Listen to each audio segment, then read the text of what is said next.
Assalamualaikum warahmatullahi wabarakatuh. Halo semuanya, perkenalkan saya Muhammad Dafa Zakaria Lansor, mahasiswa Pendidikan Guru Sekolah Dasar, Fakultas Ilmu Pendidikan, Universitas Negeri Jakarta. Pada kesempatan kali ini, saya akan berbagi pendapat dan pemahaman saya tentang beberapa pertanyaan penting yang berkaitan dengan kurikulum sekolah dasar. Video ini saya buat sebagai pemenuhan tugas mata kuliah pengembangan kurikulum SD dengan dosen pengampu Bapak Profesor Dr. Khotib Syatidi Hidayat MPD. Yang pertama, mengapa proses pendidikan memerlukan kurikulum? Menurut saya, proses pendidikan sangat memerlukan kurikulum karena kurikulum ibarat peta atau panduan dalam kegiatan belajar mengajar. Tanpa kurikulum, guru dan siswa seperti berjalan tanpa arah yang jelas. Kurikulum membantu menentukan tujuan pembelajaran, materi apa yang diajarkan, metode apa yang digunakan, dan bagaimana penilaian dilakukan.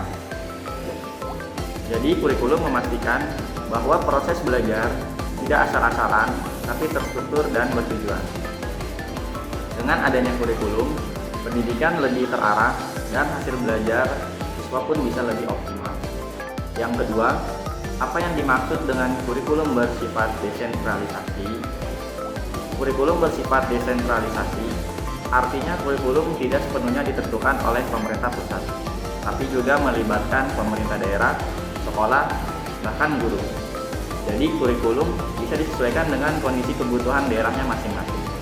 Misalnya, sekolah di daerah pesisir bisa menyesuaikan kurikulumnya dengan muatan lokal, seperti budaya maritim dan sebagainya. Desentralisasi ini penting agar kurikulum tidak kaku dan bisa relevan dengan kehidupan nyata di lingkungannya masing-masing. Lalu yang ketiga, apa yang dimaksud dengan prinsip esensial dalam pengembangan deep learning atau pembelajaran yang mendalam? Dalam konteks pengembangan deep learning, prinsip esensial itu maksudnya adalah hal-hal yang mendasar yang harus ada agar pembelajaran benar-benar mendalam. Deep learning bukan hanya menghafal, memahami, tapi juga menghubungkan antar konsep dan mampu menerapkannya dalam kehidupan. Prinsip esensial ini termasuk seperti keterlibatan aktif siswa, pembelajaran yang bermakna, serta proses refleksi dan berpikir kritis. Tujuannya agar siswa tidak hanya pintar secara akademik, tapi juga bisa berpikir lebih dalam menyelesaikan masalah di kehidupan nyata. Lalu yang keempat, jelaskan makna dari prinsip dasar kurikulum sekolah dasar harus berbasis holistik dan integratif. Kurikulum yang holistik dan integratif artinya kurikulum tidak hanya fokus pada aspek kognitif atau akademiknya saja, tapi juga memperhatikan perkembangan sikap, karakter, sosial, dan keterampilannya. Holistik berarti menyeluruh. Anak SD tidak cukup hanya bisa membaca dan menghitung, tapi juga harus belajar berempati, bekerja sama, menjaga lingkungan, dan sebagainya.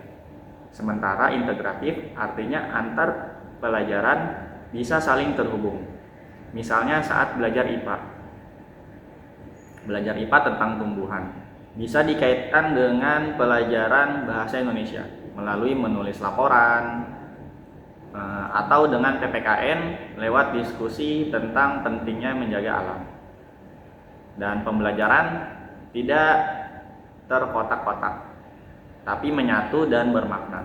Ini sangat penting untuk membentuk siswa yang utuh, cerdas, peduli, dan siap menghadapi kehidupan. Saya pribadi merasa bahwa memahami kurikulum adalah hal yang sangat penting bagi calon guru seperti saya. Karena dengan kurikulum inilah semua proses pendidikan bermula. Terima kasih sudah menyimak penjelasan dari saya. Semoga bermanfaat dan sampai jumpa di lain kesempatan. Wassalamualaikum warahmatullahi wabarakatuh.